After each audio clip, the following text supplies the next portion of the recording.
Quick reading for May the 1st to May the 2nd, Gemini.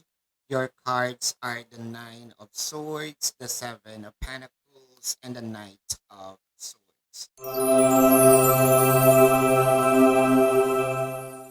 May mga pagkakataon talaga dito na hindi natin inaasahan tulad ng kung si person man yung nakipaghiwalay tapos ngayon katok siya ng katok sa bahay. I don't know what with pangungulit dahil I don't know kasi parang yun nga meron tayong nag-open ang Taurus season.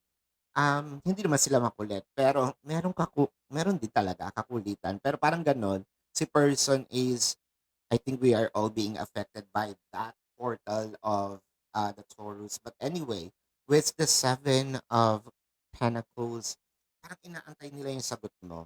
Hindi pwedeng hindi kayo mag-aayos. Kailangan ura-urada, meron kang sagot. Kailangan ura-urada, maibigay mo yung clarity sa kanya, no?